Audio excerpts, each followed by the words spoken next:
Alrighty, hello everyone, and welcome to the sixth installment of the Politics of Three. Here with me, James, and my comrade Rapture. Remembered, say hello, Rapture. Hey, how's it going, James? Oh, I'm wonderful. How about yourself?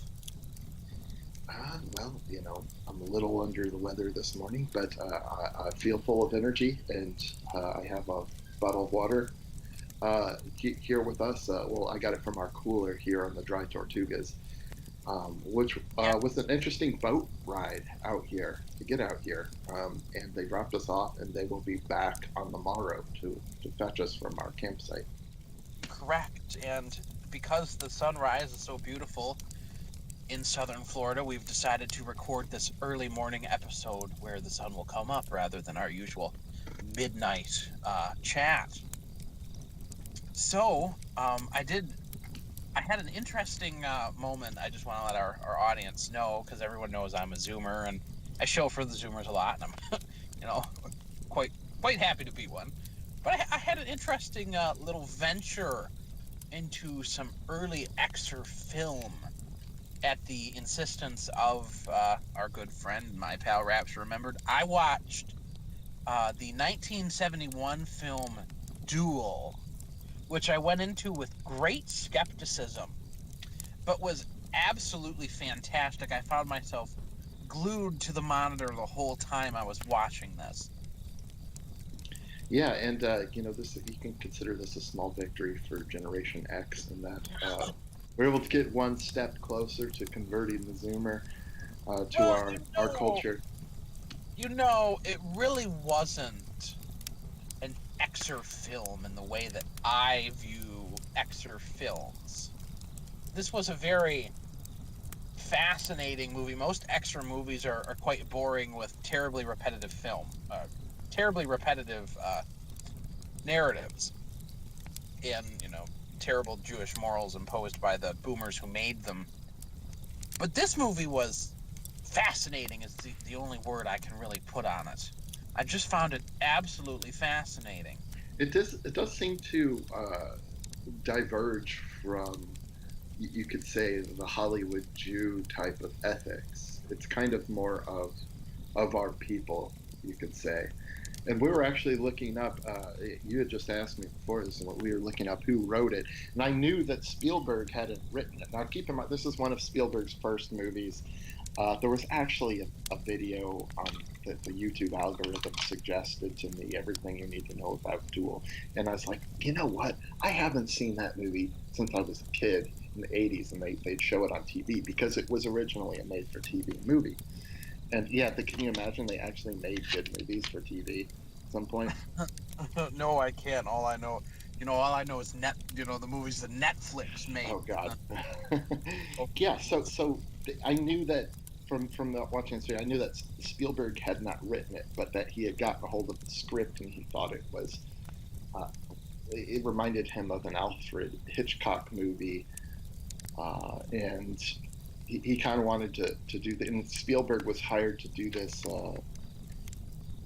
He might have been hired by another Jew to do this. I know he was hired for other projects by Hollywood Jews. But anyway, so he was in this was his debut, and I'm not going to lie, it was a pretty good film, and I wanted to see how it stacked up because I'd remembered being entertained by it as a kid. Like I said, way back in the '80s, it, and it, yeah, you go ahead. and we were just trying to figure out whether the story. I guess it was originally a story and then turned into a script or something like that.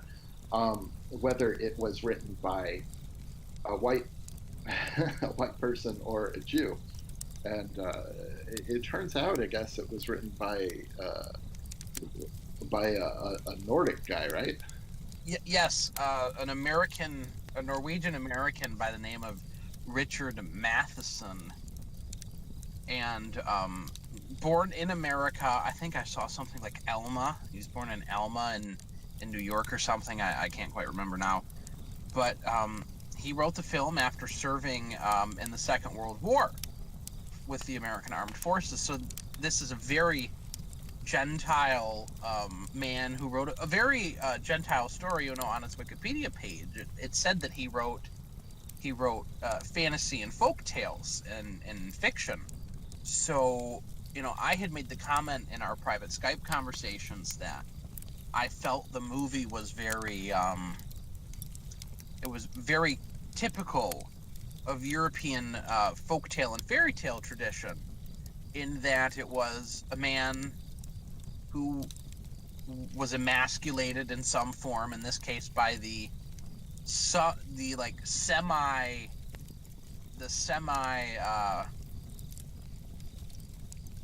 You I say don't by really. feminism, because even though there's one No, brief scene. it really wasn't by feminism, in my opinion. The monster, if you will, which was the semi truck, emasculated him simply by being bigger and more powerful, not really through any feminist mechanism. And he had to, as the smaller, somewhat weaker man, had to use his incredible wit and intelligence, and at the very end, just his sheer drive to survive to beat this somewhat omnipotent, like, truck monster. Just to give a brief synopsis, and if you want to watch this, maybe I did see it on YouTube, but I'm sure it won't be up on that channel for too long. But if you watch this week, will probably still be up there. And so I'll try to link it below. But basically, this guy, for some reason, is kind of being pestered and then basically intimidated and attacked by this truck during a cross country trip on the road. And there's no one who can help him. It's pretty much him versus this big truck. And it's pretty interesting story. The reason why I said feminism is because you do get one brief glimpse of him talking on the phone to his wife, and it seems like he's not really in firm control as the patriarch anymore. And in fact, there's an allusion to this in the opening radio sequence where he's listening to someone else complain about the same thing on the radio. And so you're seeing a declining patriarchy, you're seeing egalitarianism forced, and you're seeing a modern man, in quotes, trying to deal with egalitarianism and not really knowing where his place is in terms of his masculinity in an egalitarian society. And but what's weird is like they try to paint it like the wife's being argumentative on the phone, but really she's like compared to women these days, she seems pretty tame. Well, Uh, they had a fight the night before.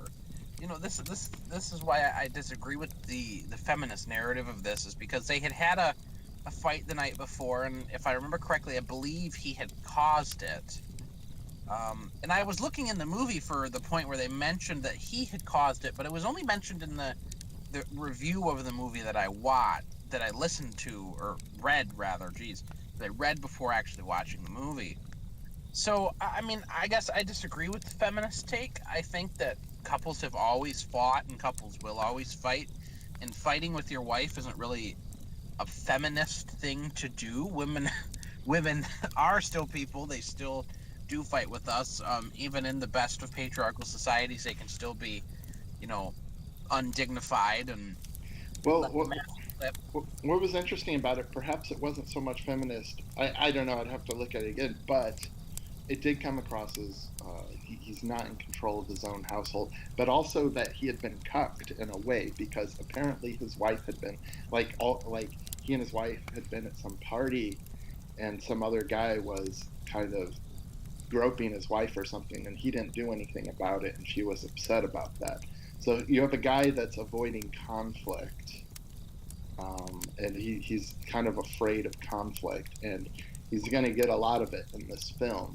And it's really interesting because how does he deal with it? And the reason why we say this isn't really a Jewish kind of narrative is because we tend to think of Hollywood Jews as promoting things like egalitarianism within the family and um, emasculating male roles and such. But this is kind of this script, this story kind of calls for a rebirth of masculinity in a lot of ways, I Well, think. it's typical of European. It's typical of European stories going back hundreds of years. A European man, in this case, a European American man, is forced to deal with a much larger, more threatening, more masculine, if you will, threat, and he comes out on top, and he grows as a person. So I very much enjoyed the film. The only word I can continue to go back to is that it was just absolutely fascinating from start to finish. Which I It was really a character development story. I mean, it's about this guy's development, you know, which is interesting because he's already middle aged. right, and another thing that I found just fantastic was how low budget the film was. I mean, they had the countryside of California, a little red Plymouth, and this large semi truck, and that's really all they used besides, rest stops and a couple side actors here or there. So for a low budget film, it was absolutely fantastic, and I would argue challenges the quality of even modern film today. And I don't mean story wise, but I mean in looks and production. Oh I would yeah, say I mean, that Steve Duel still outclasses them. Steven Spielberg really brought his A game. I mean, there's a reason why he's so famous. You know, I'm not into worshiping the chosen here. I call him the chosen's chosen, right? But no, you can tell by the camera angles. I mean, just throughout the whole thing, it's really you can tell what good direction uh, can accomplish through something like this. And it was kind of a challenge to see what he could do on a low budget, and he was trying to show off what he could do. And he had, you know, obviously a successful career subsequently. So I just, what was interesting about this story to me is that the reason why I wanted James to see it, I didn't say you have to sit through all of it. I just said, you know, watch the first 20 minutes. If you like it, then continue watching it. To my surprise, the Zoomer ended up enjoying it.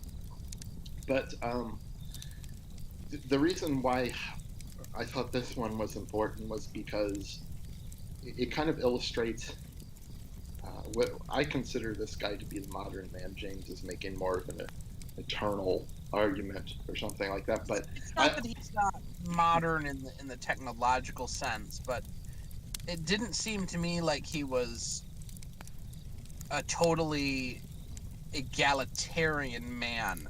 I didn't catch that part about the wife being groped at a party. If that's true, then I am absolutely and totally incorrect in my assessment of his character. But I think I'd have to go back and watch it again to make sure.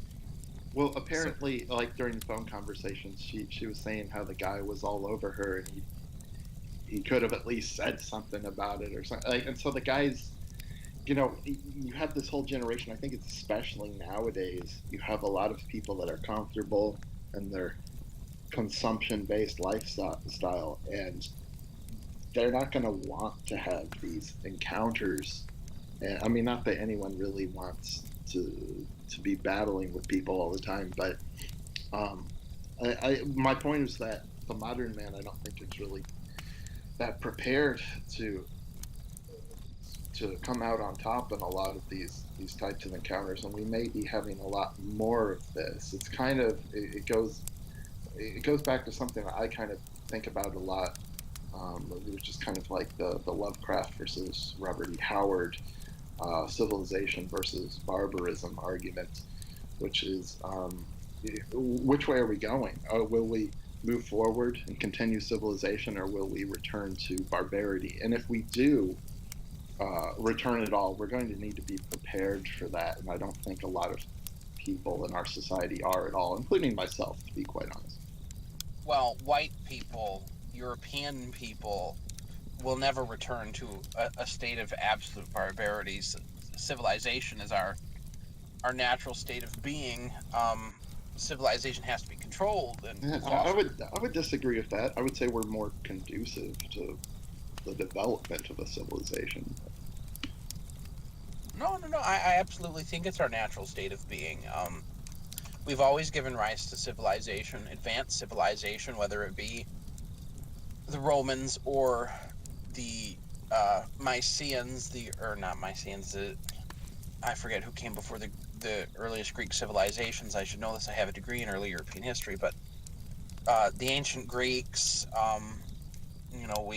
we've always been a people of civilization, and we will continue to be a people of civilization. We've just lost the guidance of our moral code, and I actually follow what Ethnarch over at Fascination believes. I didn't know he believed this until just recently, but I've held this view for a long time, that eventually, somewhere down the line, whether that be in 50, 100, or 500 years, there will be a struggle for the ultimate control of the planet and the destiny of the human race, and I do believe that struggle will be between European man and the Han Chinese. And That's really fascinating. I think that I've been saying the whole time. It's like, yeah, we can wait for China to just slowly take us over, or we can do something about it while we have the power to. Of course, our quote unquote power here with the U.S. Military is compromised in a lot of ways by and our beliefs and our ties to other I countries. totally disagree. I totally disagree with any action against China right now. China is a massive, massive paper tiger in almost every form. They're so dependent upon the West. Um, Well, I mean, I don't want you to paint me into a corner just yet. I'm not saying that, attack them, but treat them as an enemy. And if it turns out they're going to beat us on paper, we might need to escalate to military action. It's not ideal for us, but we are in a position where we could uh, remove the threat. I don't think we'll be in a position where we can remove the threat at this rate in possibly 50 or 100 years. I don't think white people can afford to be distracted with with. I'm not saying that China is not a threat in some form. They absolutely are, but I find it odd, I suppose, to perceive China as an immediate threat right now. They are an immediate threat to some people. They're an immediate threat to Vietnam and Taiwan, the Philippines, Malaysia, even Japan to some extent. Though they're quite fearful of Japan, actually. So they should Um, be afraid of Japan. And for some reason, I'm not afraid of Japan. I feel like they don't have the population and they don't have the resources to really trouble us as much as, like, I think like their culture and who they are could be troubling, but they don't have the resources and the numbers. Um, but well, before we get too far away from that, I want to say about it's you had an interesting take there on the civilization versus barbarity or barbarism, in that you believe that white people create. So of course, I believe that too. That we foster civilization, and so perhaps any return to barbarity for us would just be very temporary and perhaps not a true state of barbarism, and we would just I don't uh, think it will ever be. I don't think we're capable of a true state of barbarism again, nor would I want us to be going back to that point. You know that I'm quite the optimist. I'm quite the white pilled person, and I do believe that within the next 20 years, particularly in Europe, things will be looking much much better. The rise of our ideas is numerically undisputable, and I provide all of my friends and other people in the movement with evidence and data collected about this regularly, because I think it's important we keep perspective that we are doing well as a movement. So I do believe staunchly in 20 years the outlook in Europe will be much better. I live in my home country again. I plan to be doing very well in Sweden in 20 years. And I think America, things might not be necessarily better for everyone in the country, but things I think will be better for white people. I think white people will be on the verge of a European style reconquering of the North American countries, both Canada and the U.S. But um, in the happening of all of this that I foresee in 20 years, I don't see us returning to a state of quote unquote barbarism.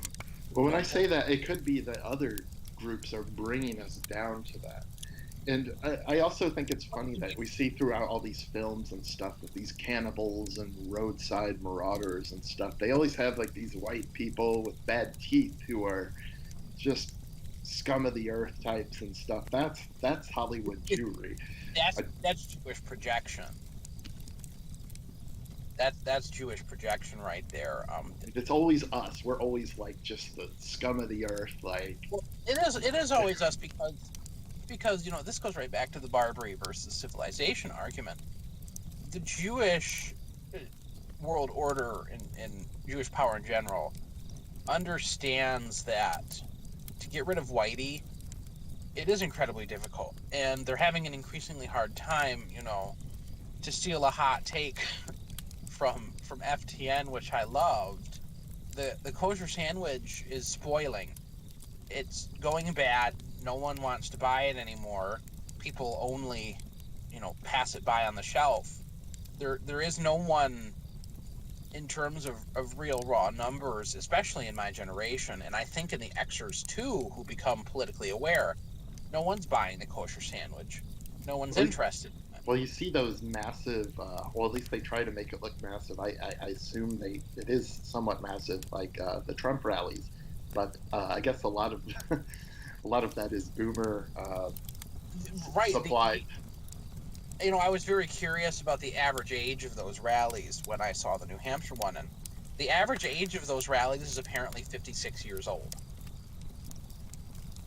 So it really Not is spring chickens necessarily, but right. Not spring chickens, and you have to think that if that is the average, then most of the people are going to be in their early 60s, and the other, large group of them will be in their younger 50s. So it's like the tail end of the boomers. I don't know how old the oldest Gen X is actually, but it's the total tail end of the boomers. All the other boomers are too old to go, right? So I mean, Trump at this point is a huge boomer only phenomenon now. And the numbers support this. He his disapproval rating is down to 43%. It's the second lowest he's ever had, and it's the lowest he's had or his approval rating rather is 43%. It's the second lowest he's ever had, and it's the lowest he's had in 2 years. His is it almost as low as Black and Latino unemployment? oh gosh, Zing. No, um, uh, his I, approval. Oh, go ahead. I'm gonna deviate. So go, you finish your point. His approval rating is at like, I'm sorry, his disapproval rating is at 57%, which is the second highest that has ever been. Or actually, no, I'm sorry, that is the highest it's ever been. He's lost huge amounts of polling point. Of course, we don't trust polls a lot in the alt right because we remember 2016 election where they told us there was no way he could win. We remember Brexit where they told us there was no way Brexit was going to happen. But I mean, these are internal polls of the Trump party. These are internal polls of the Republican Party. And these are polls done by Fox News. And Fox News is watched by a huge amount of boomers. And if Fox News has this aggregate of polls where Donald Trump is doing poorly, that means there's even a huge section of the boomers who are upset with him. This man should be polling at 95% within the Republican Party, not 43%. That's Well, just incredible. if we're talking about that, a lot of his support is perhaps late 50s, 60s, 70s, etc. It Boomers. is now. Now, to tie that with what you were talking about earlier, the kosher sandwich, I think that younger people, when they encounter the kosher sandwich and don't like it, they try to look for answers. Whereas the boomers, they see one side, they don't like that, so they vote for the other side, and they don't Yeah, really get it that both sides don't have their interests, so they will continue with the GOP because they don't see another option. There hasn't been another option for their entire the, the long you're, lives, right?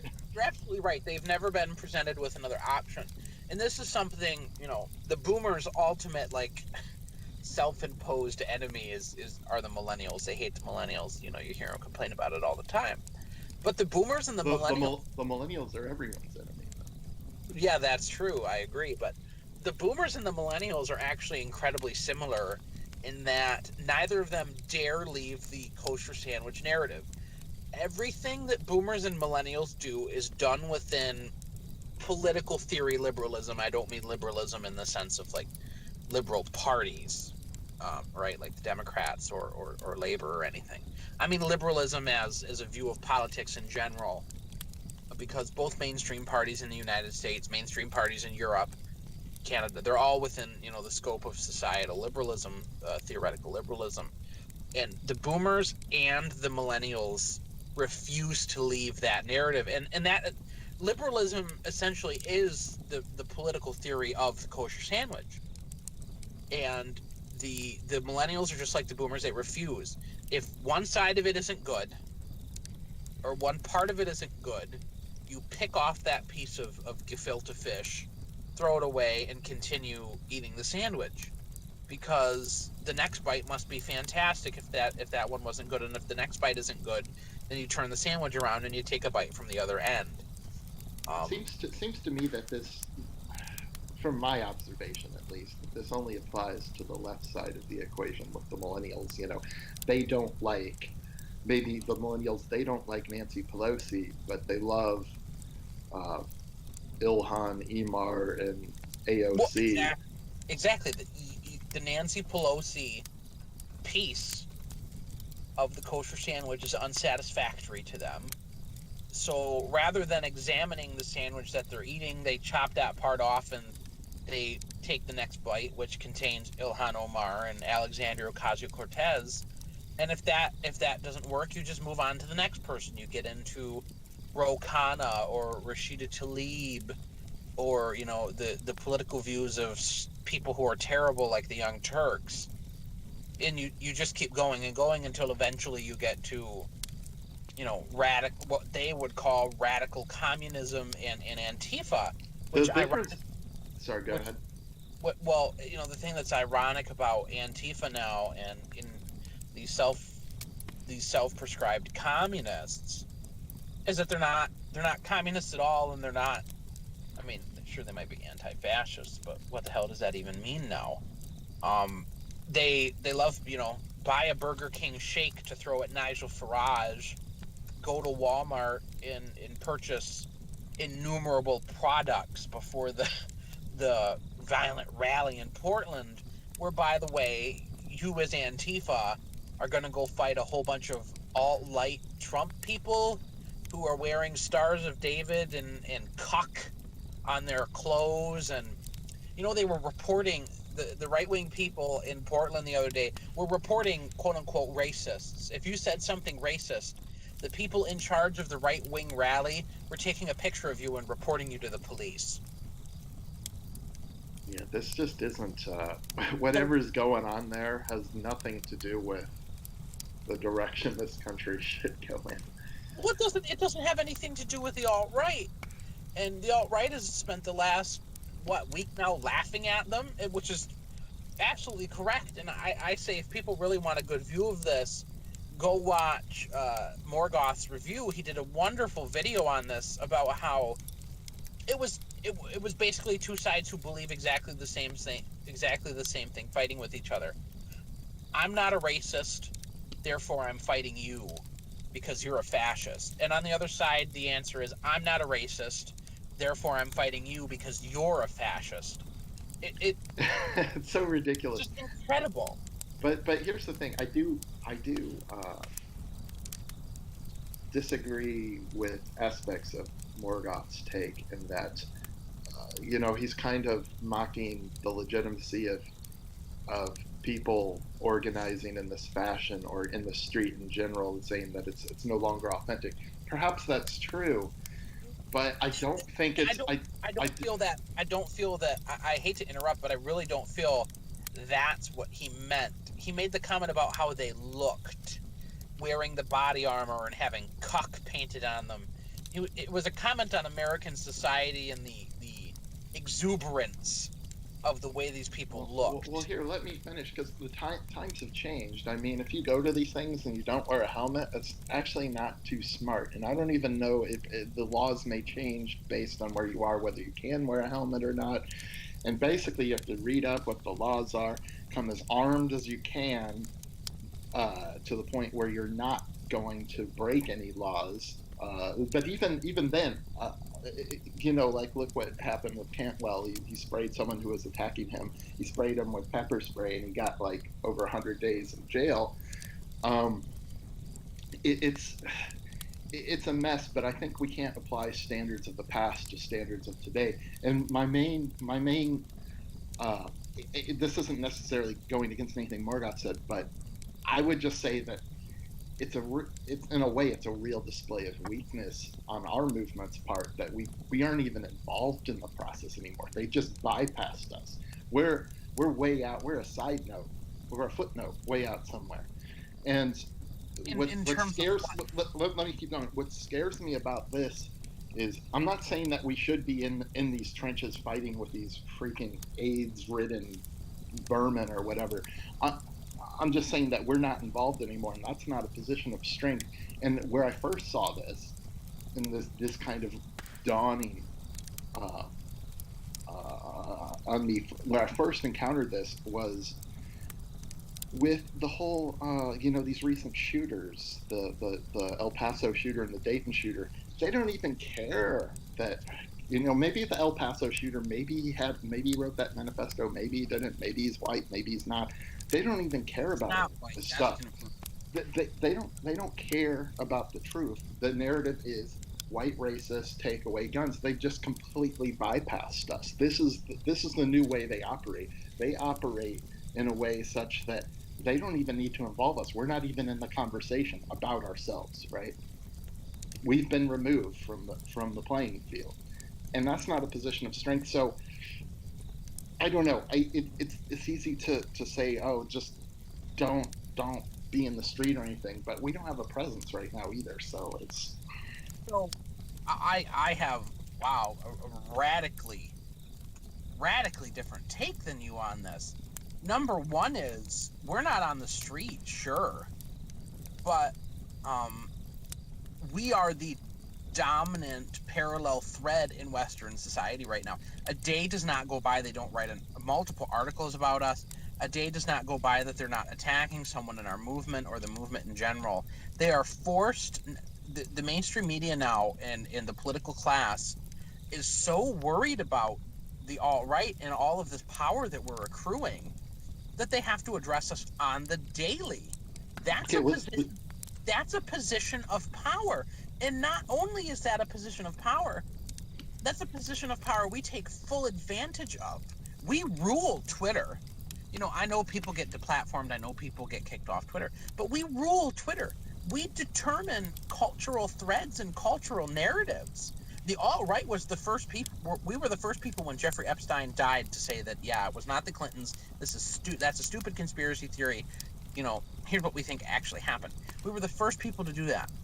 We are the first people that people looking for an alternative stop at and stay at. So I understand the pressure to say, well, we're not on the street, therefore we don't have power. But why would we? Number one, why would we want to be on the street? Because Well, it's not even a question of what good could we do on the street. It's that we can't even be on the street. If well, we we couldn't. do, we We get it. absolutely. We get attacked. Huh? If we defend ourselves, we get locked away. Well, this isn't new to being a dissident, though, right? If you've been a dissident, they've always found a way to lock you up and attack you. That, I mean, of course, you should be worried about that on an individual level, but we shouldn't think that it's some kind of unique persecution. We're dissidents trying to bring down a system, and the system is going Okay, to react to our presence. can I lay out some thoughts before my excerpt brain has them evaporate into space or Yeah, whatever. go Uh, ahead. okay. You say that, yeah, people are being forced to ask questions and they're coming to us online. I do see our online. I see a noticeable difference from say 47% increase. 2015. I see just a lot more people, um, taking our position. But my point is that they attack us in an article and then they'll have someone on to represent our side, and it's someone who doesn't represent us, and they're doing this all over the MSM, all over everything they can, and like I said, they're That doesn't matter. bypassing us completely. It doesn't matter because it's not bypassing us. They're attempting to bypass us. Think about it. They have not been successful a single day of this strategy because every single time they do it, the now millions of people who know exactly what the alt-right think about when they tried to do it with Milo and Steve Bannon and all these people who the mainstream declared to be the leadership of the alt-right. What did we do? We rejected them wholesale, and people don't think that Steve Bannon is in the alt-right. They know he's alt-light. Judo Christian civilization Steve Bannon. We control our own narrative. There's nothing wrong with the mainstream media attempting to anoint people as being alt-right because it gives us a chance to explain what isn't alt-right, and that's something our movement does very, very well. Like they'll put up Ben Shapiro to defend white nationalism or something on TV. That's our representation. Or they'll have Candace Owens sit in a congressional hearing. Yeah, but Uh, but then they explain that they're not white nationalists, and that they're forced into in beforing and defending themselves, and we get to say he's right. He's not a white nationalist. I'm a white nationalist, and here's why.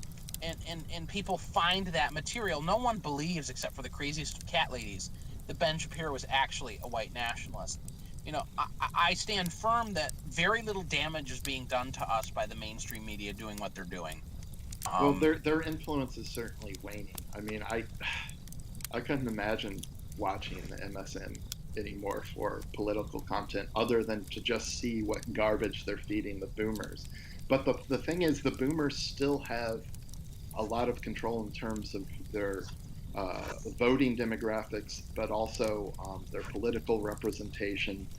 And these forces determine who makes our laws, what the police do. And so we still don't have that power. They still have all this power over us. Hopefully that will change. And I think there's a good chance it might.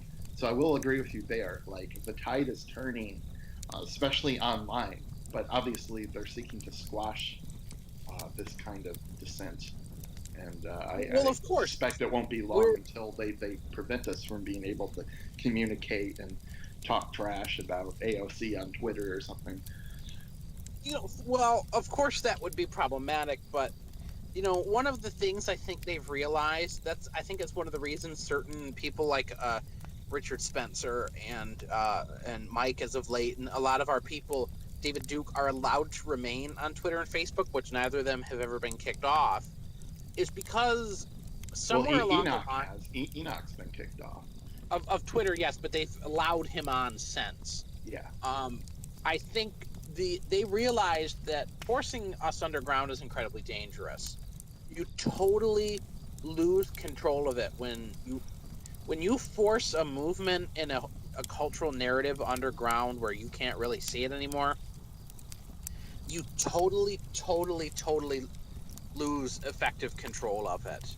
Well, if you think about it, that would force us to organize because right now we can kind of say, oh, yeah, well, I know these people on Twitter and we make funny jokes on Twitter, but we're not actually like, we don't actually have to meet at the bar and figure out what we're going to do, how we're going to move forward. And so, in a way, they can kind of keep us. Well, Um, it's very interesting you mentioned that because we are more on the ground organized than ever before. Actually, I just keep countering everything you say. I, well, no, that's fine. You're more plugged in, and the younger people are moving up more, and it's just I don't know. Perhaps I'm removed, but I'll, go I'll, ahead. I'll, I'll preface this comment by saying that I totally agree, Rapture, that we need way more on the ground involvement. And I don't necessarily mean protests. I just mean drinks at the bar with your alt right friends.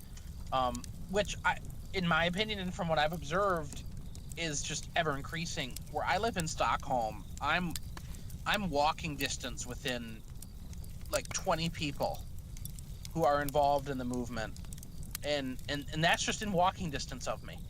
If I decided to hop on the subway system here, that number would increase incredibly. Um, I think that it is interesting that if they just let it allow us to continue being trolls, that perhaps we organize less.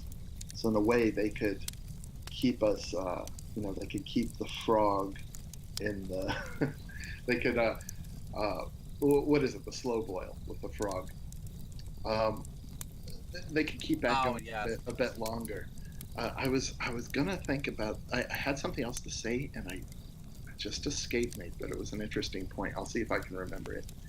But yeah, it's an interesting topic because uh, I know you have a lot more optimistic view, and I mean, I'm a pessimist. That's kind of what I am, and I don't mean it in just the purely annoying, like everything's going to hell, doomer kind of pessimism. But I Quite mean, like, frankly, yeah, quite frankly, quite frankly, you're an Xer. You're an Xer, and that's like a cultural thread of Xers is I can present you with this piece of, and I don't mean you specifically, um, Rapture remembered, right? I mean you,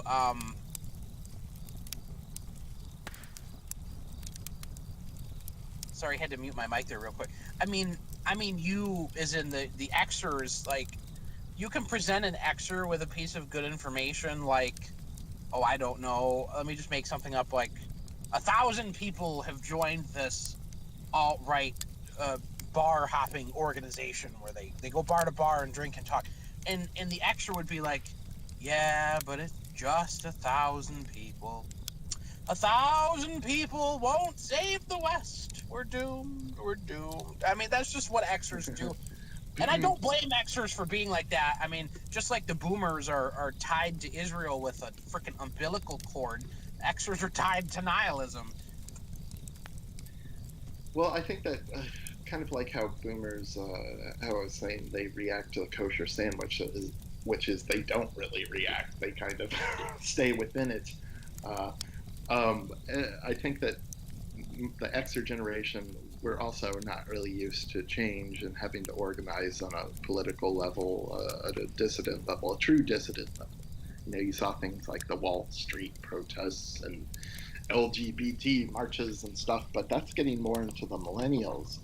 I think the Well, true Xers really, we're kind of uninvolved. And so maybe we don't see the on the ground movement. We're kind of more in our middle age to late to golden years and being trolls online, which is it's not a good place to be because you feel really powerless. Uh, being in that kind of position, and so perhaps there is more hope with the youth. right. Well, I'm a Generation Z shill, and I think that Generation Z and Generation X will bring about great change. But you've given me a chance to boomer post here and be virulently anti-boomer, which we're known for on this show. I The love I Xer love being anti-boomer. It never gets old. It's just fun, It's fun for it the never whole family.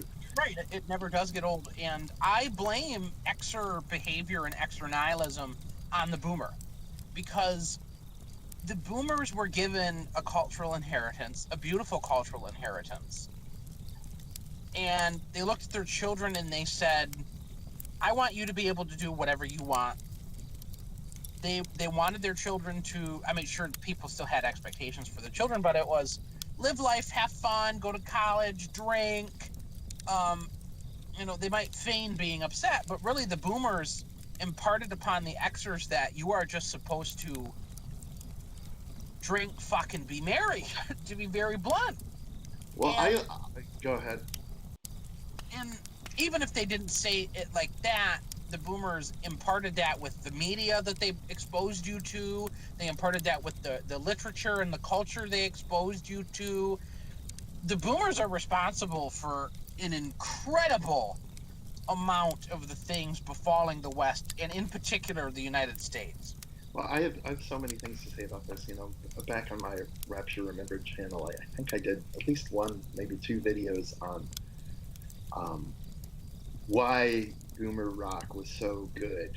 And this is obviously from my perspective, and I'm not really trying to catalyze any response from you on this. But the thing is, you had these boomers who grew up in conservative America or the UK, and they you know they wore uniforms and they went to school. They had proper musical education, and then when they came of age, it was the time of the revolution, and they just went wild.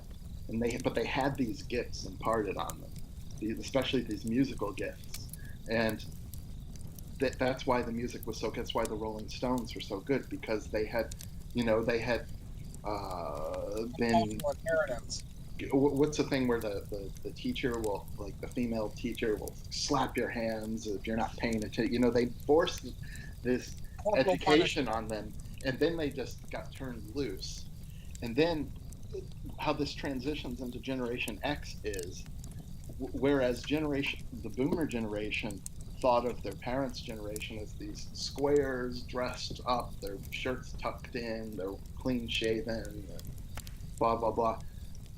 I can say that I always thought of my parents' generation as like these kind of weirdos out in the field with long hair and mustaches and kind of dressed like wizards and doing whatever rock and roll kind of lifestyle. And so it's like whatever inheritance the boomers had was heavily diluted uh, with what we got as Generation X, and we still got a lot. I mean, we still have, you know, we got the music, we got the films, we have the consumer based lifestyle. We've gotten a lot of these things, but we didn't have the stricter upbringing that the boomers had, and so we were kind of raised in front of the television, sat in front of the television. You weren't exactly.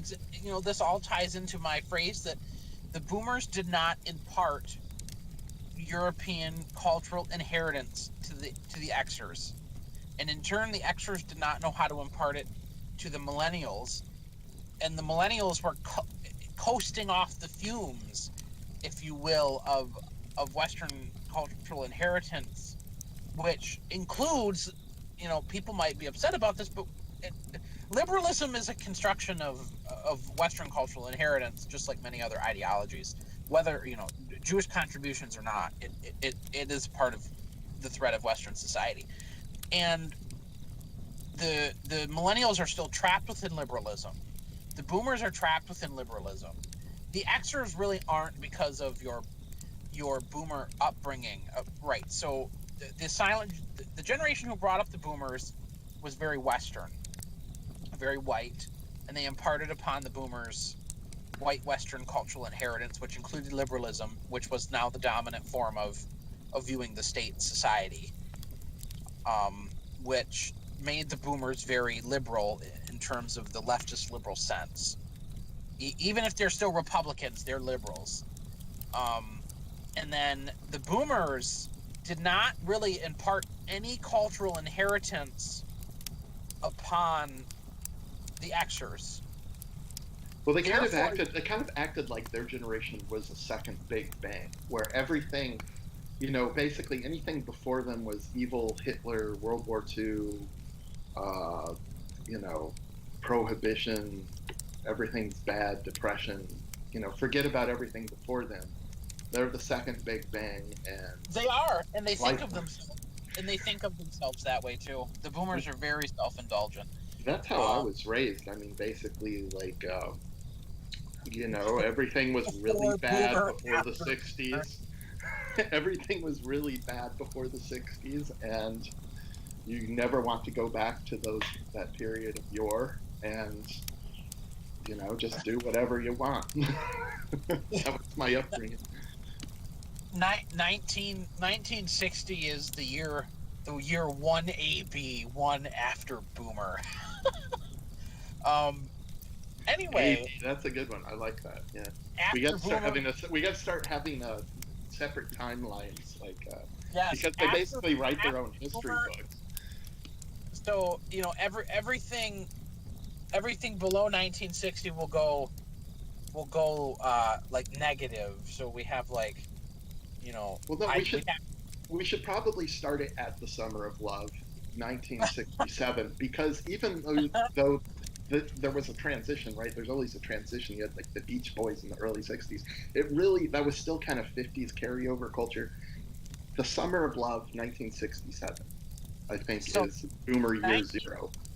1961 on our Georgian calendar is the year 1 BB on the Boomer calendar, or 1 AB rather, one after Boomer. But anyway, to get back to my point, jeez, what a tangent. We're very tangential here on Midnight Mutterings. Yeah, what were Um, we even talking about? We were talking about Duel. But go ahead. who are we talking about Duel?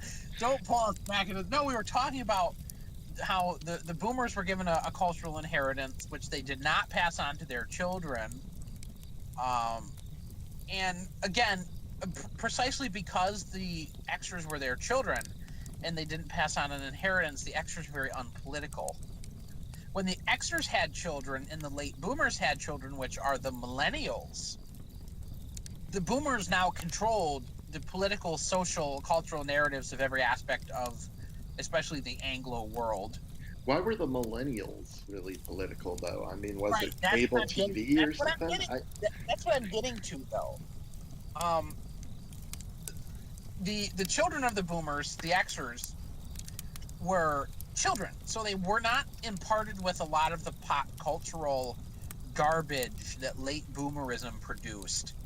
They were still getting the great stuff from early boomerism and the end of the silence.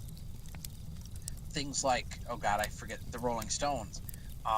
Things that used cultural inheritance. Well, by the time the millennials were being brought up, boomer cat ladies and crappy neocons controlled the political narrative, and it politicized the millennials because they didn't have that shield of youth, as you will, from total boomerism. By the time the millennials were growing up, it was just total boomerism, wall to wall, total boomerism. So the millennials were imparted with this liberalist view of the world, which they then took to the very extreme because no one would place limitations upon them, which is the fault of Xers, because the Xers really weren't placed upon the Xers, and the Xers looked at their own It's children. like limitations violate the non-aggression principle or something. Because I can remember in the late '90s, I was I considered myself a liberal, and I talked to people about how, yeah, it's not right for gay people to raise children and or to be taught about that stuff in school, and that was completely acceptable. Obviously, things have accelerated pretty fast. I mean, that was a liberal position in the late '90s. That And, gays is and just keep it at home and don't bring it out of the home. Uh, to the point where now we have like naked people parading through the streets, and yeah, you don't need me to. don't keep it in the home, bring it in the street. Um, but no, I blame the politicization of the millennials is the fault of the boomers, just like the extras being nihilists is a fault of the boomers. And then you get to Generation Z, where I'm just smiling here on the beach thinking about my own generation. um, we we have this really great polarization because, of course, most of us are children of the millennials and the very, very, very end of the Xers, and of course, you're going to get extremely leftist Zoomers because of their parents, especially if you're being forced to be a tranny or something. You're not going to be able to help it. But we we have absolutely no cultural inheritance. I mean, it exists. Everything about being European and white and Western still exists in the form of documentation and history and beautiful music and art and is all around us, but it wasn't imparted to us actively. Yeah, that In was kind of what I was saying to you the other day, where I was saying that I feel bad for your generation. Not that not that you can't reach back and find these forms of cultural inheritance, but it makes me sad that you'd have to go to a library and like open a dusty book to read about how your people were instead of being able to just experience it yourself. Right. But I want to say with that, you're absolutely correct, and I agree with that take. But it's almost beneficial to us because those of us I mean, everyone knows that the Zoomers are pretty crazy in in terms of the extent of our beliefs, and that's because when we read about our history and our culture, we're desperate to live it. We're desperate to experience it. We want to bring it back. So a lot of us become very eccentric in our expression of our culture. You know, we had someone in the chats that we're in about 2 weeks ago goes by he makes YouTube videos, so I don't mind. You know, he goes by the name Lovely Porridge. Um, he made the comment that, you know, I spent more than half my life in the United States. That's why I sound very American when I speak English. That's why I talk about America a lot. I was born in Sweden and I moved back to my country. Anyway, he made the comment that, you know, I'm wholeheartedly American because he doesn't know anyone who's so patriotic about Sweden and such a chauvinist about Sweden. And you know, he doesn't really know any other Swedish youth. But if he did in the movement, he'd see that almost all of us are like this because we have to squeeze and bring into the world through sheer force of will our own cultural inheritance because no one gave us a living example of it. So we have to create this new living example. We have to be this new living example ourselves. You And could I go ahead. you could say it's like a pendulum swinging back. I know the pendulum argument isn't always accurate, but I think it is in this case, and that I know that my generation, Gen X, and then the millennials, we had been raised somewhat amongst our own people. I know I especially was. And so we sought to escape that because we were raised to, you know, worship the Orient, worship the exotic. In a lot of ways, I'm an Orientalist, and so you should seek to escape the home. You should globetrot. You should experience that. You know, all the movies that we're raised in front of, they're pointing us in that direction. You need to escape Western civilization to find yourself. Um, that's how you can become a complete person and achieve happiness. Whereas, if, say, I was completely deprived of that, which I wasn't, I may be, in fact, looking for a Western cultural inheritance rather than seeking to escape it. And I think there's a lot of truth to that, and I think perhaps the pendulum is swinging back. Well, you know, the pendulum argument. I agree with your assessment of the pendulum, and I know people find that controversial, but I totally agree. And in this case, it's a very heavy pendulum because where does it go? You know, you can have whatever criticism of the pendulum argument you want, and feel free to put it in the comments of the show. But really, where does this metaphorical pendulum of civilization go when it hits the point that the millennials are at? When it hits, I mean, just peak liberal disgustingness of mutilating our own children and exposing them to on absolutely horrible things and not even defending our own women. It can't go any further. You know, we say this all the time. It can't get any worse. It can't get any worse. It can't get any worse. But there literally is nowhere to go after you're not defending your own women. They're being raped to death. There is no further than that. It doesn't exist. So the pendulum has no option but to swing in the opposite direction. Or it could just get like stuck in a wall. You know, it swings and the blade catches in a wall and it stays there until we die. But we're kind of against that here, and I hopefully we will be swinging back to more traditional lifestyles. I do want to say though, you know, I live here in Florida, and Hell on despite earth. despite just the awful demographics that I see, the awful demography that I see everywhere I go, I'll still see these white families, and these are usually millennials. Um, they could also be, they tend to not be Gen Z yet, or they could be very late Gen Xers like myself, but you'll see these white families, and the mom's dressed beautifully but conservatively. The father's doting on his children, and they have a beautiful, um, white family. And you'll see these families out there, and they're just in such stark contrast to everything around them, but they still exist. And it's almost like they've had to walk their own path. Well, And that and this is going to be a controversial comment, but it's one I do believe, and I'll preface this again with saying I'm not a Christian. Not been a Christian for a very long time. I don't try to criticize Christianity as a religion in itself. That be everything they're being said. The reason you see these beautiful, beautiful white wholesome families is because the only white people in the millennial generation who are having children are the evangelical Christians. So, you're seeing. I don't know if I want to call them the best of the best, but you're seeing some of the best of our people that are left in the United States that were Christian enough and just traditional enough to have children. So uh, that's really my only take on that. I'm not saying whether or not it's right or wrong that they're Christians. I'm not saying anything is good or bad. It's great that they're having children, and it's great that they're a healthy couple. But in my opinion, it is thanks to the evangelical Christian bloc that still exists. if they're dressed decently and behaving decently, and raising mannered children, yeah, I mean, it probably is the result of something, perhaps Christianity. Uh, I see these people, and they are my people.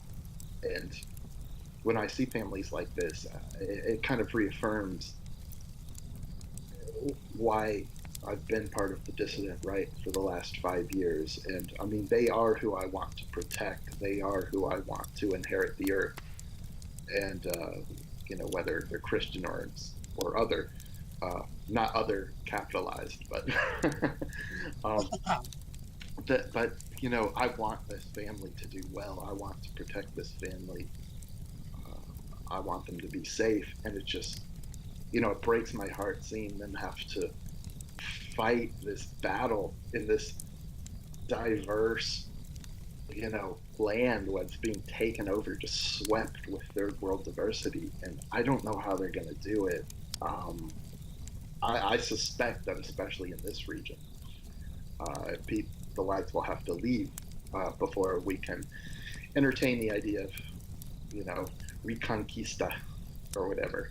Well, you know how I am. Now we're going to get into the LARPing. Yeah, we're in the LARPing phase, bottom of the I, stack LARPing I phase. don't know. I don't know about LARPing, but the most ideological part of it is, and you and I are very similar in this respect. In general, I do not believe in giving ground. Everything we have an inherent right to, whether by blood or conquest or both. Sure, maybe we have to tactically retreat from Florida, but we give no ground. We give absolutely no ground. I feel the same way about South Africa. I feel the same way about Rhodesia. I feel the same way about Constantinople, which I refuse to call by its mongrel Turkish name. We don't give ground um, permanently, and in fact, we should be permanently regaining ground when we have our wits about us again. Well, no one else gives ground permanently either. Everyone's saying that, oh, we need to give the U.S. back to these various tribes that were fighting each other and not building anything, and and who lost a military campaign against a greater power. Um, yeah, the other A great capitalized, they don't. Well, yeah, you could make that argument. That's a supremacist argument, and sometimes it's okay to make a supremacist argument. It's okay to believe in your own people. If you believe in your own people, you are a supremacist by Well, definition. think about African American blacks. They think they're the hottest shit that was ever put on the earth. It's amazing. It's amazing how much they've conquered, given how. I'm not even going to get into the ad hominems or whatever. I mean, like, obviously, I could say a lot of bad things about them, It's just amazing how much land they've taken over in this modern phase of humanity. We just give them everything. Just take it. And Well, there's, the trade. yeah, I mean, well, that's the whole thing. Is like, yeah, I'm not up for yielding land now. I think that the third world, I think that other groups, non-whites, they have enough land, and they can, if we want to take the approach that they have their own lands, they can do with it what they want. And it turns out that they might not be able to do with it what they want if they're places that are causing too much pollution, or utilizing too many rare resources, or when I say utilizing, I mean wasting. Um, but to get back to the point is that I'm not uh, ever condoning of yielding territory to the other. If it happens, like say in Florida, I think it should only be temporary. That's not to say that if we had an absolute set in stone, fine, you people can have Florida, but you're never getting anything else. Even then, I think there's still a good argument for eventually, when we do find our balls, that we retake Florida. So I do think that we should be taking more places, and quite frankly, I think we should be taking places in Central America. And uh, I would argue that the Argentinians and a lot of Chileans are white, so they're doing their own thing. But I think, in fact, too much of the world belongs to people that are unworthy of the land that they're on. um, well, my primary concern, and I'm not going to say that I disagree with you on any of that, because I don't disagree with you on any of that. My primary concern after stabilizing our own countries is just retaking land that belongs to us. Especially, both of us are vehemently anti-Turkish, and I think a lot of people in the movement are. Well, I mean, it's Um, not. It's not. I guess it is personal. I mean, it's personal, I it is guess, personal. from a It is historical personal. point of view. But it's like Constantinople is one of the absolute gems of the world. It is considered the most strategically important city in the world. It has it has existed since the you know earliest middle period of Rome. Constantinople is everything to us in a lot of philosophical and historical senses, and it is an incredible insult to our ancestors, from our ancestors to us, to any future we have, that we allow it to continue to be held by such an inferior people as the Turks. well, it's a yielding to true barbarism, and that's not to say the Turks, they're their own people with their own evolution. But No, when you just I don't. yield I mean, you don't. I don't expect the Chinese, right, to all of a sudden respect the Mongols and let them take bits of their country. It's like, no, they're your enemy. I completely get that.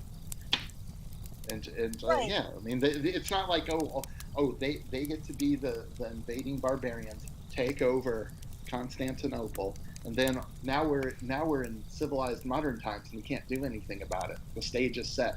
Fuck that. No, the stages, and again, we talked about this. Is going to go back to probably 30 minutes ago in the conversation. We talked about the worry of other peoples around white people, and I never got to make the point. But the whole reason, you know, the our Levantine guests do what they do to us is because they're fearful of us. There's no other people in the world except maybe the Han Chinese, and even then, there's no other people in the world with enough intelligence and creativity to truly stand up to God's chosen people, quote unquote. And white people can do it, and that's why they focus so much time and energy in trying to bring us down. That's why they're freaking out that the kosher sandwich is rotting on the shelf and no one wants to buy it.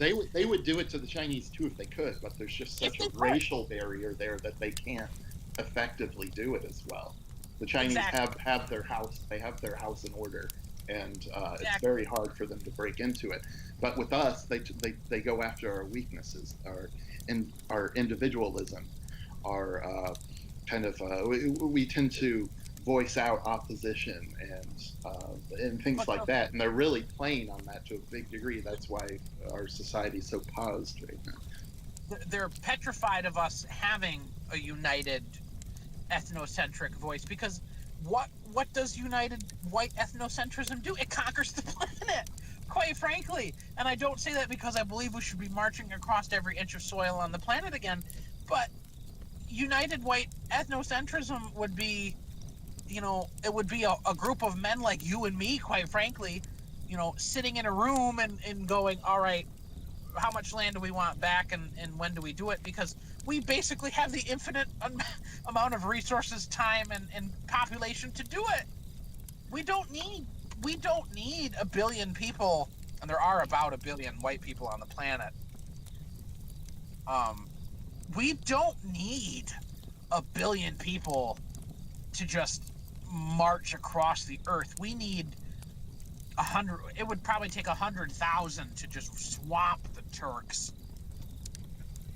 There's not quite that few, but imagine 100,000 men from the 12 largest white countries. Man, we'd freaking roll anyone in our way.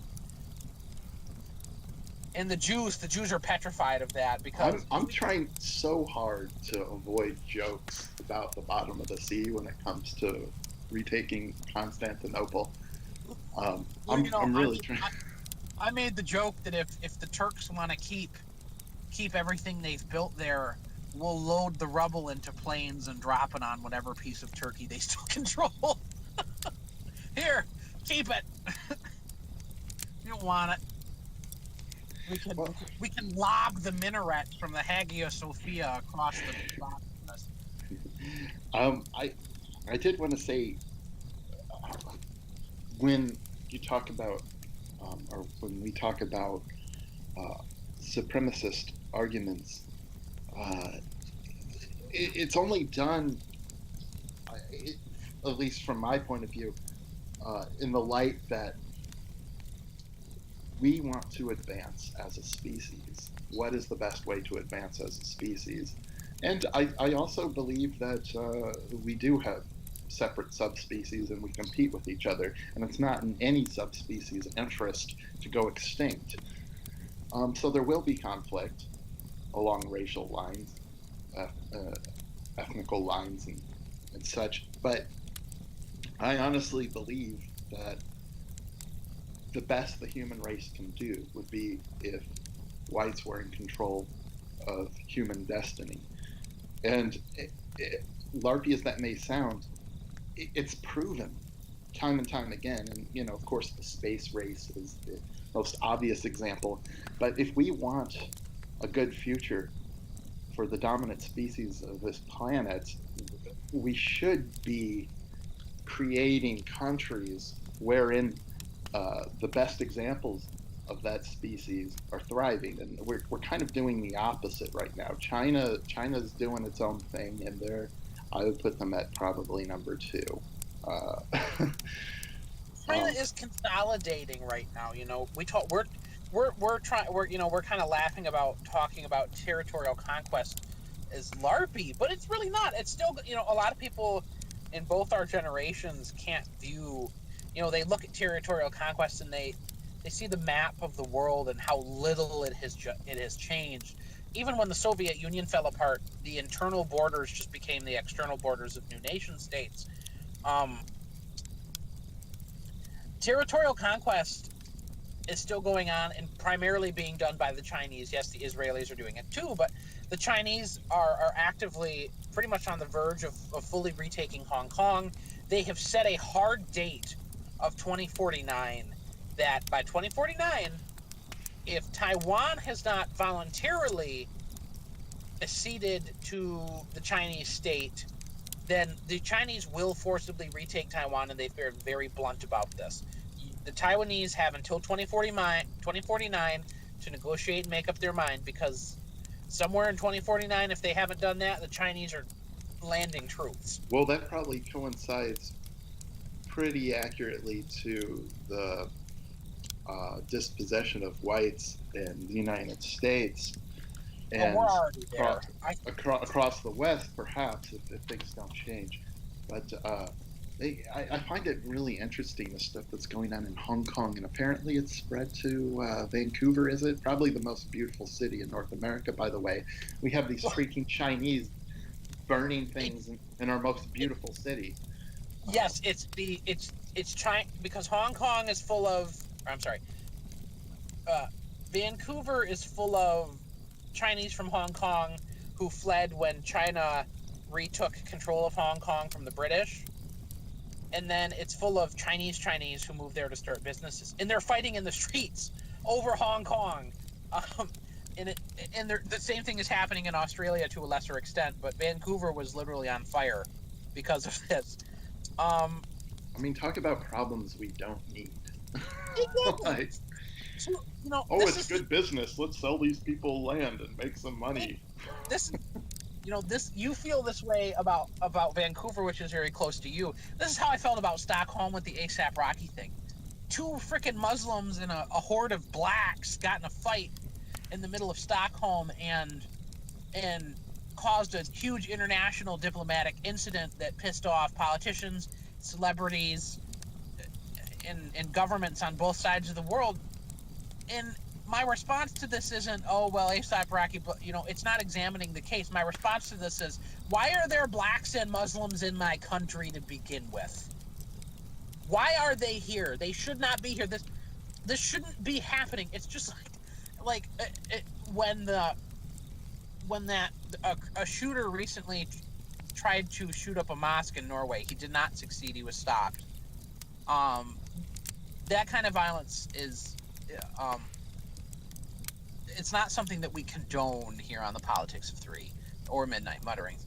But a senior politician in Norway's nationalist scene made a great comment on Twitter, which was, "Oh my God, why are there mosques in Norway?" Which is totally true. Why are there mosques in Norway? Well, yeah, Why is there a mosque for this man to shoot up in Norway? or in Christchurch, New Zealand. Um, and I had the same thing when a couple of years ago, I think there was an attack. There was a shooting on a Sikh facility in, I think it was Seattle, Washington, or something. And my first thought wasn't like, oh, why would they do this horrible act of violence against the Sikhs? My first reaction was, there are Sikhs in Seattle, Washington. I mean, Yeah. seriously, that's like the edge of the earth. Why are they there? I mean, you could say, oh, why are white people there? Well, we're there because we conquered the territory. Right. It's the same thing. Quite frankly, it's the same thing with Jews. That the shooter in Southern California, the synagogue, which by the way, that kid was Jewish. Why is there a synagogue in California? Why is there a synagogue in the United States? I mean, we all know why.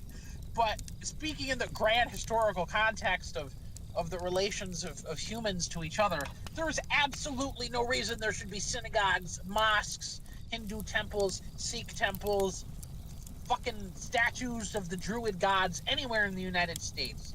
The only thing that should exist in the United States, quite frankly, are churches in whatever stupid pile of dirt the Native Americans have decided is holy to them.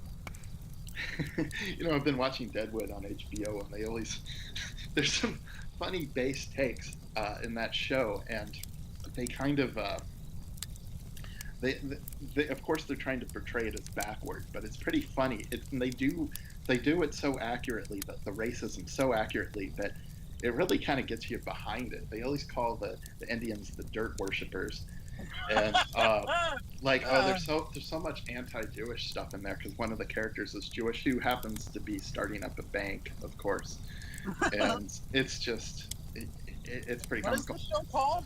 Deadwood. It was a popular HBO show in the mid 2000s. I'm gonna have to watch this.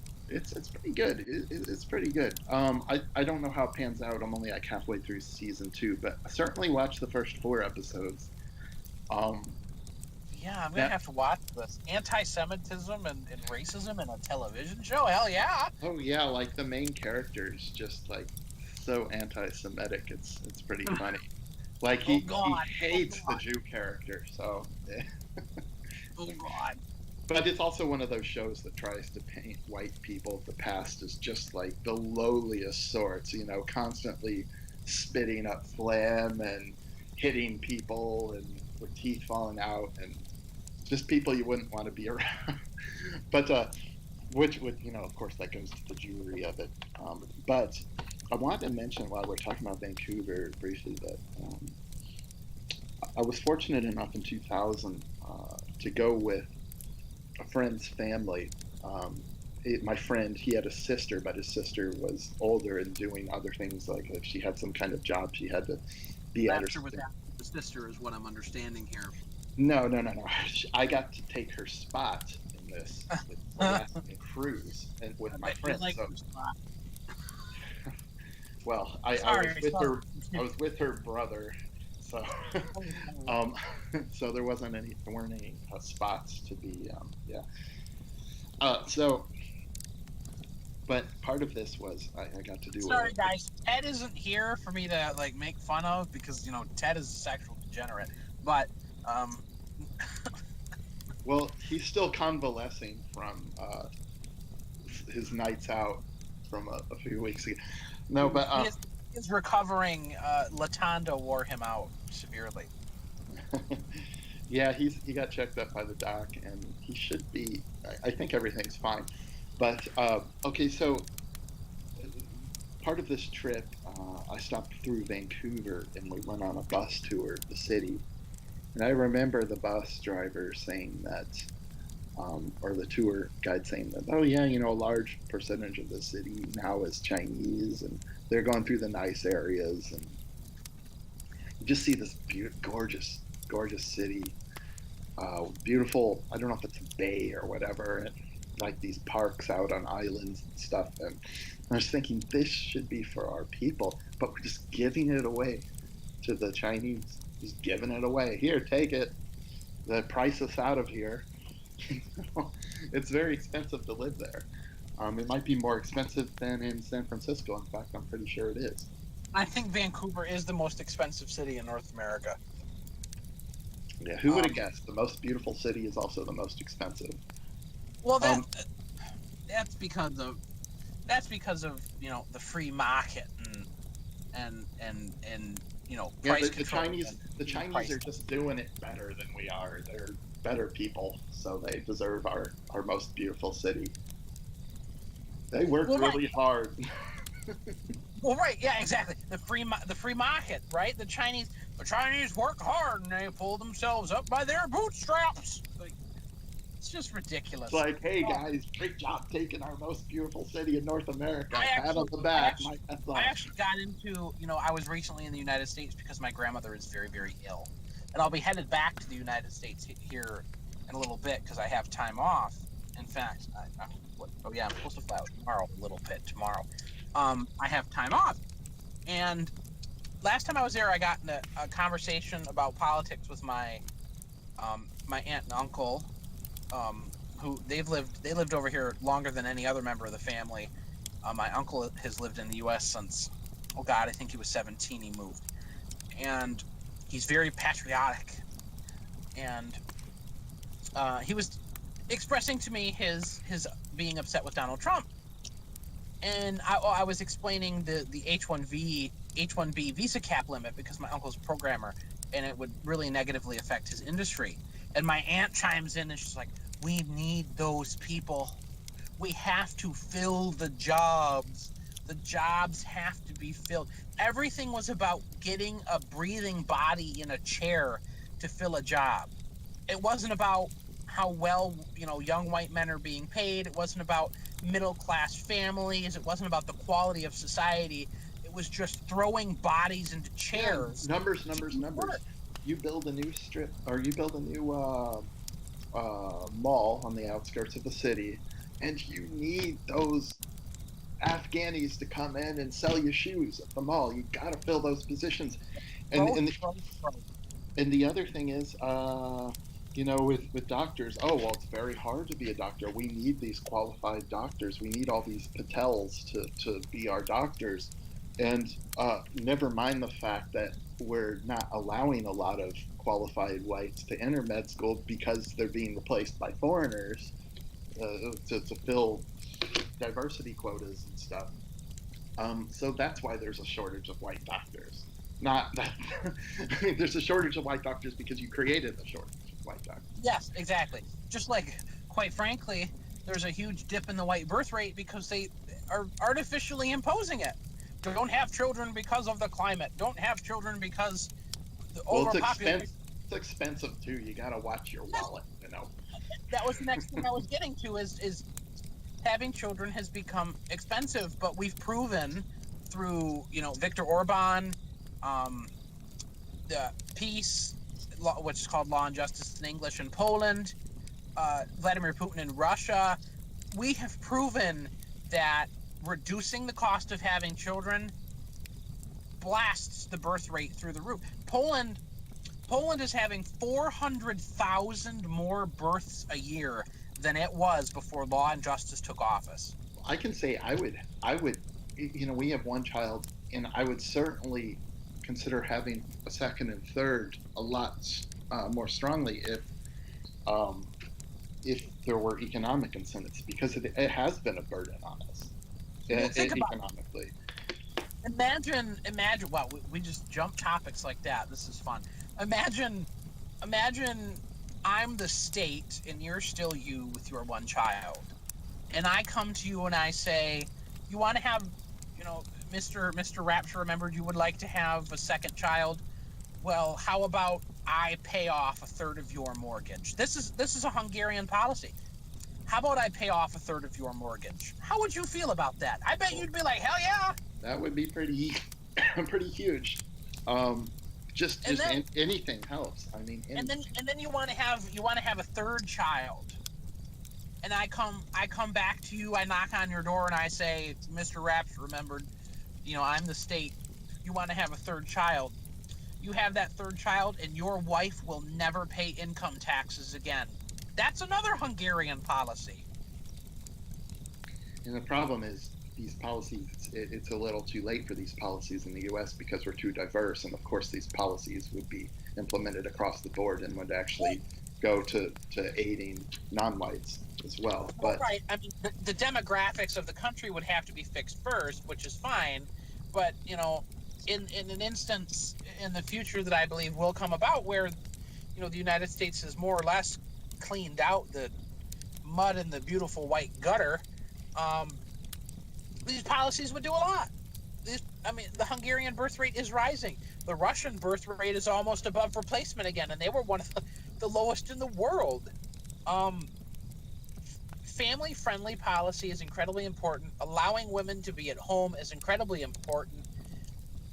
Affordability is incredibly important. this kind of stuff, it always leads to questions that they don't want you to ask. Questions like, why are things so difficult for in terms of whites to increase their fertility? And we know why. It's not just to address the grievances of black slavery in the South.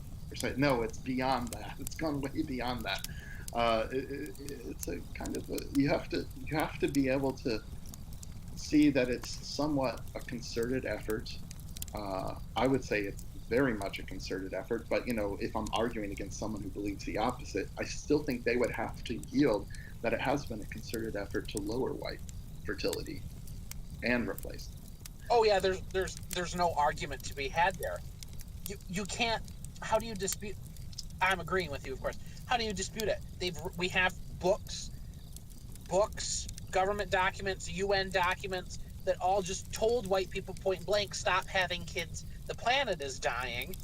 And as a very socially responsible race, when every institution that exists is screaming at you, don't have children, the planet is dying, you're not going to have children.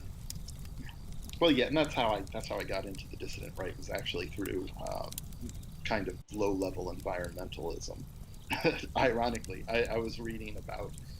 I was really concerned with overpopulation of the planet, and I'm thinking all this stuff, I started looking at some of my friends who had, white friends who had three children. I thought, how selfish, how selfish. But then I started to think, you know, okay, if I have no children and I see all these minorities having, 3 to 4 to 5, you name it, and it's just, me not having a child isn't going to make the world any better. Say a much more intelligent, much more successful white person, say a white doctor, right?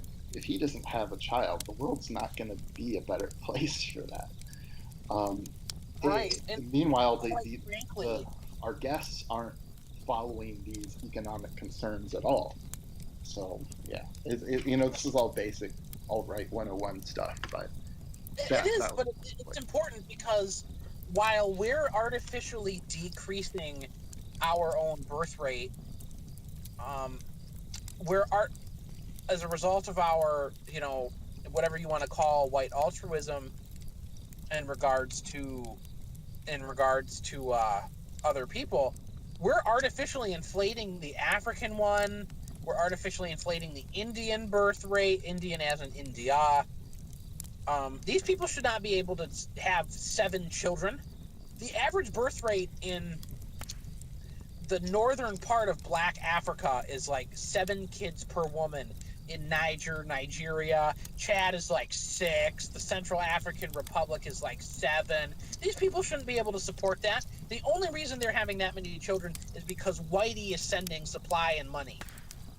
They should be, you know, they might birth 7 children, but 1 to 2 of them should be surviving, which sounds terrible, but that's just the reality of life in Africa. We are artificially causing the population boom in Africa well, you because know there is no. how they raise their children. They say, oh, well, let's just let the toddler play with the crocodile or something. That's Right, parenting yeah, there. yeah, booga booga, here's a machete, go play. you know and they kill each other all the time in tribal warfare. It's a direct result of white people that they're having this population boom, and same thing with India. And I believe not we should not be going in there. I am totally against being directly violent toward these people um, in their own land, which South Africa and Rhodesia is our land, so that's a different story. But we should, the moment people like us are in power, one of the first things we should do, besides deporting all of the people who don't belong here, is cutting off the tap, the foreign aid tap. That bit should run dry. Oh No yeah, one obviously, no one obviously. gets anything from us. I mean, I think some pretty dark periods would follow that, given the level of population. And I think they'd probably turn on all the animals. There wouldn't be a walking animal anywhere in any of their countries because they'd have to eat them uh, Yeah, for we want have of to food. send in special forces teams to protect the giraffes. I mean, we'd have to like probably take some to a zoo in We have to. We in a have. similar climate, and keep them there until everything settles down. Uh, But the thing is, it would, is assuming the animals survive, and Africa has a lower population. It's better for Africa. It's better for Africa. These people growing at an exponential population rate is destroying, arguably, the second most beautiful continent on the planet. The first most beautiful continent being Europe. I mean, I don't wish to take Africa from the Africans. It is a beautiful continent, No, and they can have it, except I for think South Africa and Rhodesia. Those are ours. There I'd weren't have a black few other caveats too, like if there's Namibia. rare metals that they aren't able to use, or oil, or something that they just don't have a use for, assuming they return to their state of where they are in the what's a politically correct term? I don't know if I say evolution, that's considered racist or something. But needless to say, they're not going to need rare earth metals right away. You're So, telling you're telling me that without Whitey, they're not going to build Wakanda. well, keep in mind, Wakanda became possible because I think that the story in the comics is, not that I read comics, but some alien metal fell to Earth, and they used that or something. So they didn't actually. It's cargo cult. It was total cargo cult. I didn't know that. So the blacks didn't actually build Wakanda. Aliens came down and Well, they took the alien technology and built it. That's why their technology is really advanced. Like, but oh the god, fiction, that's so funny. but to assume that they like people We in was the dark aliens. heart of Africa would be able to adapt to alien technology is another leap. Good science fiction leap there. Oh god, that's funny. We was aliens and shit. Well, we've been talking for a long time, so that's a good, probably a good place to leave it. Unless you have something else you want to address really quick. I don't want to cut us off. No, I don't think I have anything important. This conversation kind of was a bit all over the. Spiraled into chaos. I It don't did. even know. It started. It started. It started. I was giving Trump takes, and approval and disapproval, and then I don't remember what you said, and it just did not recover from there. I think the boomer. Once you start talking about boomerism, The things boomers were well into it. Oh no, you're right. Boomerism did start with Trump because Trump is like the ultimate boomer. we kind of covered Duel though, which I thought was good. I just wanted to speak about it for a few minutes. I didn't want to do a full in-depth film critique because, quite frankly, I hadn't done the prep for it, and it's not really what we do here. But So um, you're telling me that when you had me watch the movie, you didn't rewatch the movie? I rewatched some of it. Oh, man, that was. No, I'm I watched it. I had posting watched at it, the and end, then but damn, that was good.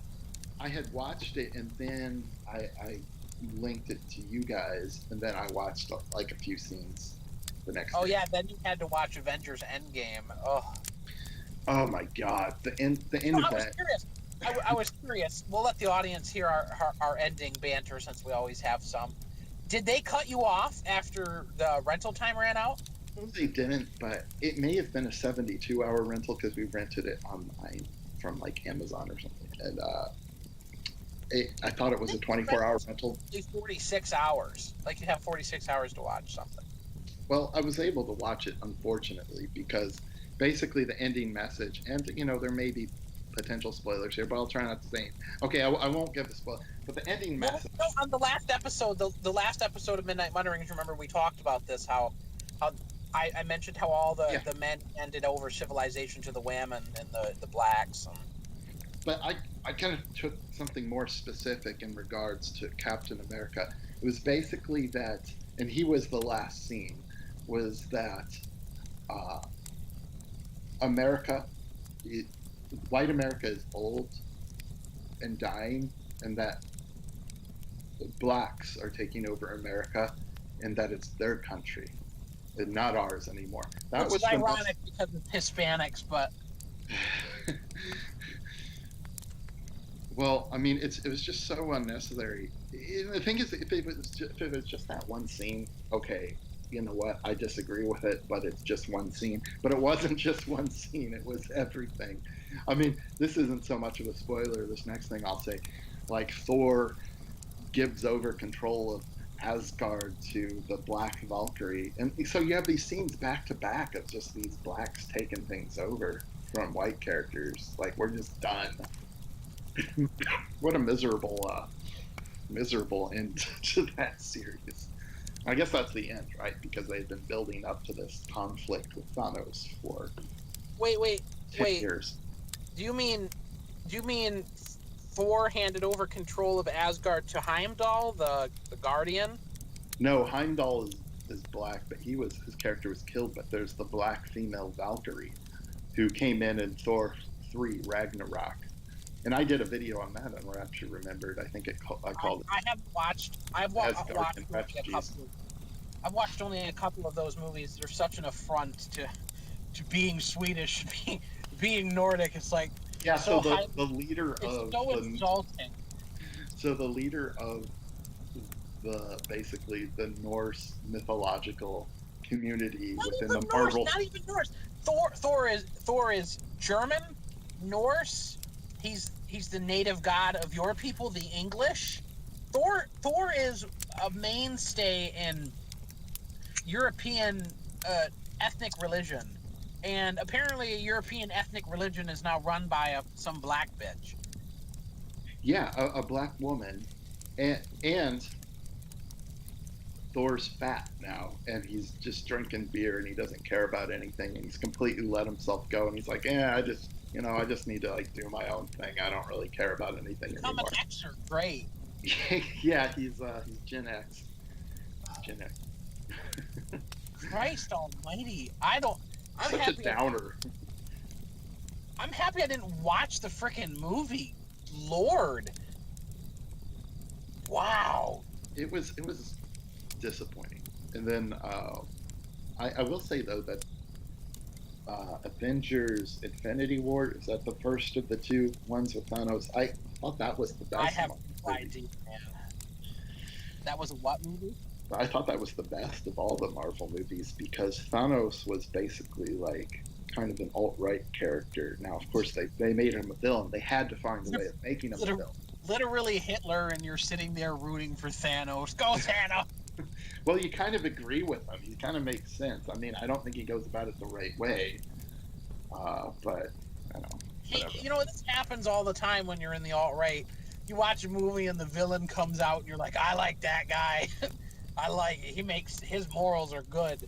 Um, we could always keep pop culture posting. We'll wrap it up with this. But have you ever watched the Amazon original Man in the High Castle? I have not. I know you were into that for a while, right? Oh, it's incredibly good. It's if the Nazis won World War II, based on the book The Man in the High Castle. And they tried to make You it know, seem like things would get really horrible, right? But they actually well, just no, end up getting really clean and orderly. it's really funny. There are quotes all throughout the TV show, especially in regards to the Nazi run parts of the world, where they're like, one of the main characters moves from the Japanese part of the world to the Nazi part of the world and gets an apartment because, of course, the the Nazi government makes sure that everyone has a decent place to live. No one is homeless. There's no homelessness, and they give her. She's a single woman, so she just gets a nice, simple apartment, and she asks the woman letting her in, oh, where's the key to the door? And the woman goes, well, I mean, I can give it to you, but no one locks their doors. There's no crime here. And I'm like, yeah, of course there's not. And, the streets are immaculate and everything is just. I refuse to believe that whoever's making that show would want to portray a Nazi present as a positive thing, right? No, I mean, it's absolutely hilarious how beautiful and advanced the Nazi part of the. Like, everyone travels around in hypersonic jets because of course the Nazis are going to have the peak in transportation technology. They had the peak in rocket technology before the end of the war. So you can go from San Francisco to New York in an hour and a half, and New York to Berlin in 2.5 hours. And like it's like whoever is right, everyone's like well dressed and really good everyone is looking, and everyone is well dressed, well mannered, well presenting. All the women are at home. The highest, and they say it in the show all the time, the highest ideal of the Nazi woman is to be a good, loving mother and to teach her children to love. is this To supposed to love. like terrify the audience or something? I I don't know. know. I don't know what they want because it's like winding suburban Long Island with all white people in perfectly trimmed gardens with children playing in them. And I guess I think these progressives are so far gone that they think that's supposed to be horrifying to the I do audience. too. It's either the progressives think that's terrifying or there's our guys working on the show, right? And it's like the thing that's supposed to horrify you is that these two, this is just an example. It's not really shown on the show, but like in this world, two Nazi women would be walking the dog down the street after the husband's gone to work, and they pass each other and they throw up a salute and they Heil Hitler, and Heil Hitler, and they keep going in their beautiful floral print dress. It's like, oh, I'm horrified. Oh yeah, The I mean, God knows the what I world see is going down the street. the world is literally fucking perfect, and I'm supposed to worry about a Heil Hitler? No, thank you.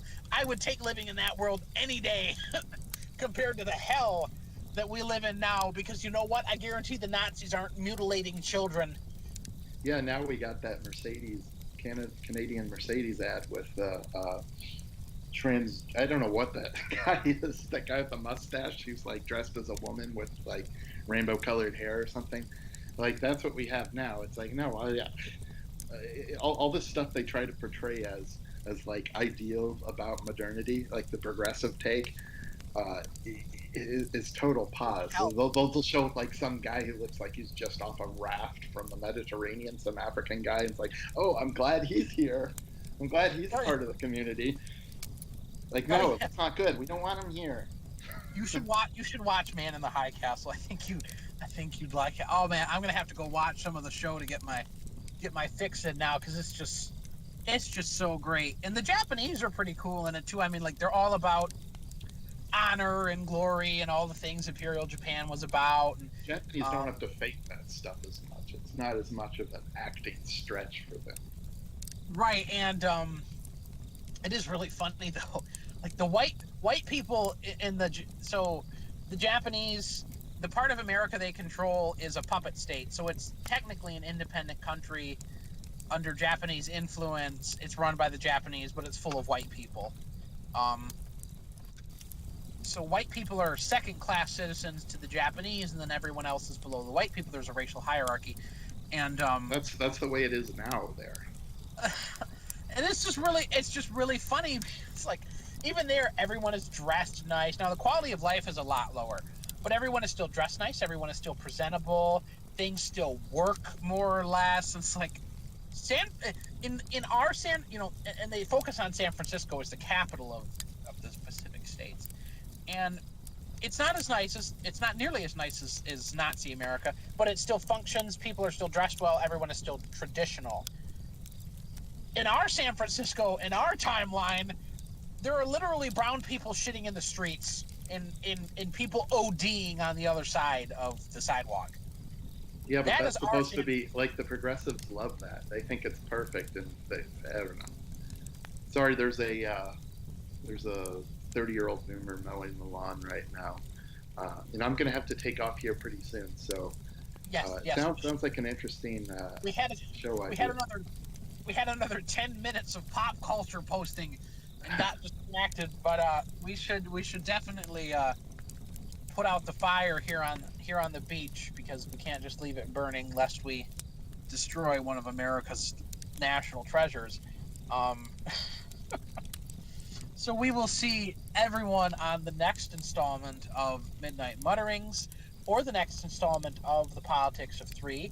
I would like to say everyone should be watching out for a PO3 special that will be coming out regarding Jeffrey Epstein, featuring myself, Ted Buziak, and a good friend of ours, Mr. Ike. So expect that within the coming days. It may be up before this. I'm really bad at audio editing, so that's why I really want to listen to that, so try to get that out if you can. I might just upload the raw footage and say screw it to the audio editing. We'll see. Um, so that'll go up, and then everyone should be paying attention for the next Politics of Three, and sometime within the next 2 weeks, our website will go live. I've been using my Zoomer talents to construct a website because Rapture and Ted just kind of stared blankly into space when I made that suggestion. So we shall put out the fire. And I don't code, okay? I don't learn to code, man. We shall put It's out too the late. fire, and we shall see everyone at our next location. Catch you guys later.